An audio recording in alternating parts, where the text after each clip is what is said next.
ఆనందిని విడాకుల పేపర్ల మీద సంతకం పెట్టమన్న సునందకు ఊహించని షాక్ ఇచ్చిన ఆదిత్య. ఈ వీడియో గనుక నచ్చినట్టయితే తప్పకుండా ఒక్క లైక్ చేయండి. మీరిచ్చే ఒక చిన్న లైక్ మా ఛానల్కి ఎంతో మోటివేషన్ ఇస్తుంది. ఇక ఆనంది విషయంలో సునంద అయితే ఆలోచిస్తూ ఉంటుంది. ఇక లాభం లేదు, ఇప్పటికే ఆదిత్య విషయంలో చాలా ఆలస్యం చేశాను.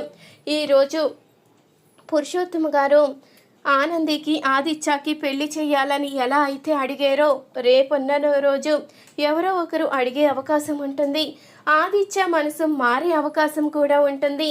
అలా జరగకుండా ఉండాలి అంటే ఖచ్చితంగా నేను ఊర్వశికి ఆదిత్యకి పెళ్లి జరిపించి తీరవలసింది అంటూ ఆలోచిస్తూ ఉంటుంది సునంద. అప్పుడే శశికాంత్ అయితే వస్తాడు. ఏంటి సునంద, ఏం ఆలోచిస్తున్నావంటూ అడుగుతూ ఉండంగా, ఏముంది, నేను ఎప్పుడూ ఆలోచించేదే కదా, ఆదిత్య ఆనంది విడిపోవాలి, ఖచ్చితంగా ఆదిత్యకి మళ్ళీ పెళ్లి చెయ్యాలని ఆలోచిస్తున్నాను అంటూ అనంగానే అది అంత సులువైన పని కాదు. ఆదిత్య ఆనంది విడిపోవాలి అంటే వాళ్ళిద్దరూ విడాకులు తీసుకోవాలి. అందుకు ఆదిత్య ఒప్పుకోడు. ఆదిత్య ఒప్పుకున్న ఆనంది కూడా విడాకుల పేపర్ల మీద సంతకం పెట్టడానికి ఎట్టి పరిస్థితిలో అంగీకరించదు.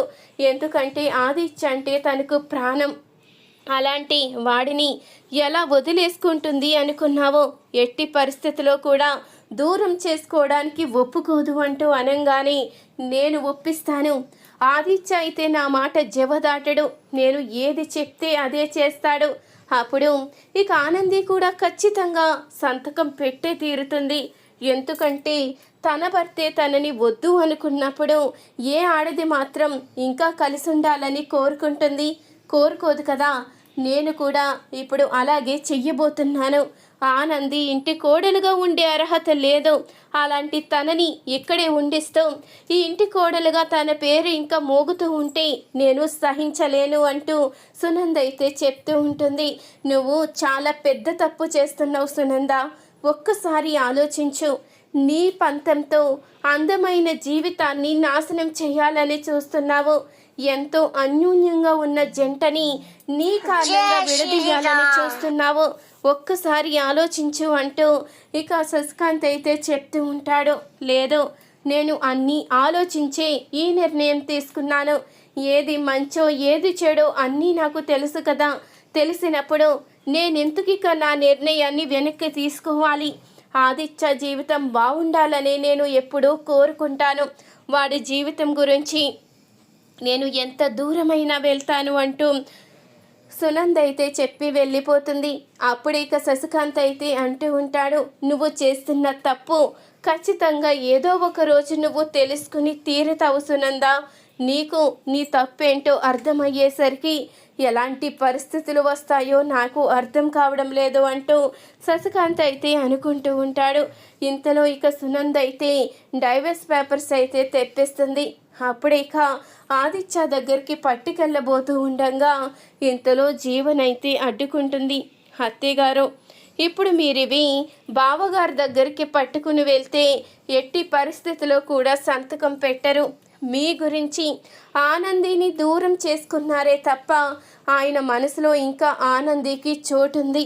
ఆనందినే తన భార్యగా అనుకుంటున్నారు. అలాంటప్పుడు ఇక ఈ డైవర్స్ పేపర్స్ మీద సంతకం ఎలా పెడతారు? ఏదో వంక చెప్తారు. ముందు ఆనంది చేత గనక సంతకం పెట్టించగలిగితే ఖచ్చితంగా బావగారు కూడా సంతకం పెడతారు అంటూ అనంగానే అది జరగని పని. ముందు ఆదిత్య గనక సంతకం పెడితే ఆనంది సంతకం పెడుతుంది, కానీ ఎట్టి పరిస్థితుల్లో ముందు ఆనందిని సంతకం పెట్టమంటే పెట్టదు అంటూ సునంద అయితే చెప్తూ ఉంటుంది. అందుకు నా దగ్గర ఒక ప్లాన్ ఉంది.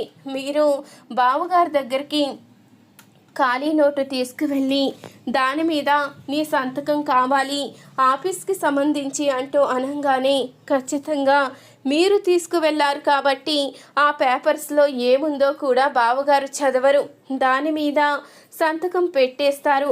అప్పుడు ఆ పేపర్స్ తీసుకువెళ్ళి ఆనంది దగ్గర చెప్తే గనక ఖచ్చితంగా బావగారు తనని వద్దు అనుకుంటున్నారు కాబట్టి బావగారిని బాధ పెట్టడం తనకి ఇష్టం లేక ఖచ్చితంగా సంతకం పెట్టేస్తుంది అంటూ అనంగానే అప్పుడే ఇక సునంద్ అయితే నీ ఆలోచన చాలా బాగుంది, అలాగే చేస్తాను అంటూ ఆదిత్య దగ్గరికి అయితే తీసుకువెళ్ళి, ఆదిత్య ఇవి కంపెనీకి సంబంధించిన డాక్యుమెంట్స్, దీని మీద నీ సంతకం కావాలి అంటూ ఇక డైవర్స్ పేపర్స్ మీద అయితే సంతకం పెట్టిస్తుంది సునంద.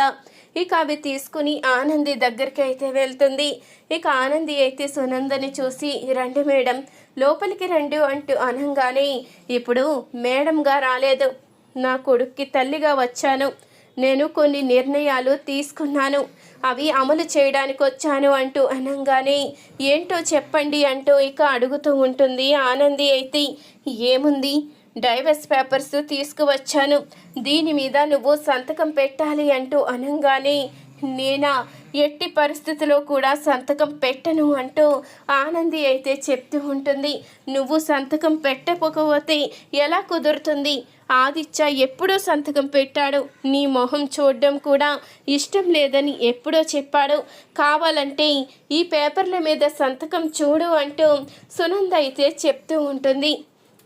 ఇక డైవర్స్ పేపర్స్ మీద ఆదిత్య సంతకం చూసిన ఆనంది అయితే ఒక్కసారిగా కుప్పకూలిపోతుంది. నేను తప్పు చేశానని నమ్మి నేను బయటికి వెళ్ళిపోయినా ఆయన అడ్డుకోలేదు అనుకున్నాను, కానీ ఆయన మనసులోనే నాకు చోటు లేదు అన్నప్పుడు నేను మాత్రం ఆయన్ని ఎందుకు బాధ పెడతాను, ఎట్టి పరిస్థితిలో కూడా బాధ పెట్టను, వీటి మీద సంతకం పెడతాను అంటూ ఆనంది అయితే చెప్పేసరికి సునంద అయితే తన మనసులో అనుకుంటూ ఉంటుంది, జీవన చాలా గట్టి ప్లానే చేశావు, నువ్వు చెప్పినట్టే చేశాను, నీ ప్లాన్ వర్కౌట్ అయింది, ఆనంది ఇంత సులువుగా విడాకులు పేపర్ల మీద సంతకం పెట్టడానికి ఒప్పుకుంటుందని అసలు అనుకోలేదు అంటూ ఇక సునంద్ అయితే ఎంతగానో సంతోషపడిపోతూ ఉంటుంది. అప్పుడే ఆనంది అయితే కన్నీళ్లు పెట్టుకుంటూ ఇక విడాకులు పేపర్ల మీద సంతకం అయితే పెట్టబోతూ ఉండగా అప్పుడే ఆదిత్య అయితే వస్తాడు. ఇక ఈ మాటలన్నీ విన్న ఆదిత్య అయితే ఆ విడాకులు పేపర్లు తీసుకుని చింపేయడంతో సునంద్ అయితే ఒక్కసారిగా షాక్ అవుతుంది.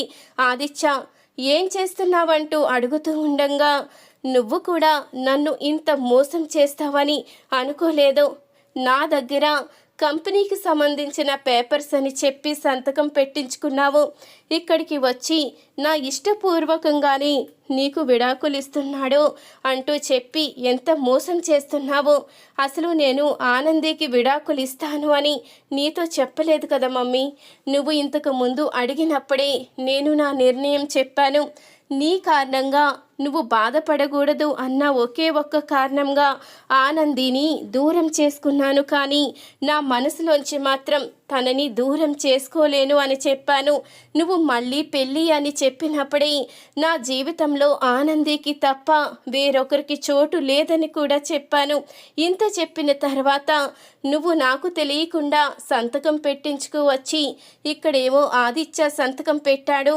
నువ్వంటే ఆదిత్యకి ఇష్టం లేదు, ఆదిత్య మనసులో నీకు చోటు లేదు అని అబద్ధం చెప్పి ఆనంది చేత కూడా సంతకం పెట్టించుకోవాలని ఎలా అనుకున్నావో, నువ్వు మోసం చేస్తే నేను ఎలా సహించగలను అనుకున్నావో, ఒక కన్న కొడుకుని కన్న తల్లే మోసం చేస్తే ఇక ఈ ప్రపంచంలో ఎవరిని నమ్మాలి అంటూ ఇక ఆదిత్య అయితే సునందను నిలదీసేసరికి సునంద అయితే సమాధానం చెప్పలేకపోతుంది.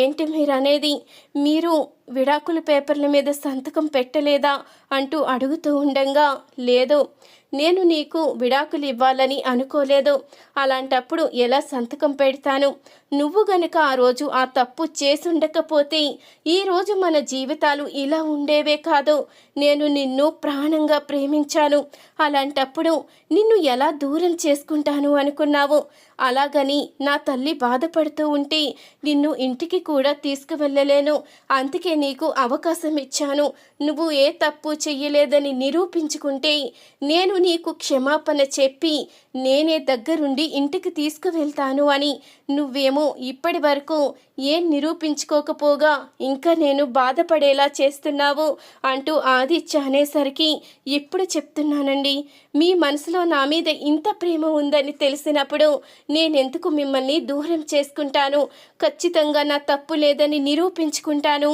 మళ్ళీ మన ఇంట్లో అడుగు పెడతాను, అప్పటి వరకు నాకు అవకాశం ఇచ్చారు కాబట్టి నాకు నాకు చాలా సంతోషంగా ఉంది, నా మాట నిలబెట్టుకుంటాను అంటూ ఆనంది అయితే చెప్తూ ఉంటుంది. విన్నావు కదమ్మా, తనకి అవకాశం ఇచ్చాము కాబట్టి ఖచ్చితంగా ఆ మాట నిలబెట్టుకోవాలి అంటూ ఆదిత్య అయితే చెప్తూ ఉంటాడు. ఈ వీడియో కనుక నచ్చినట్టయితే తప్పకుండా ఒక లైక్ చేయండి. మీరిచ్చే ఒక చిన్న లైక్ మా ఛానల్కి ఎంతో మోటివేషన్ ఇస్తుంది.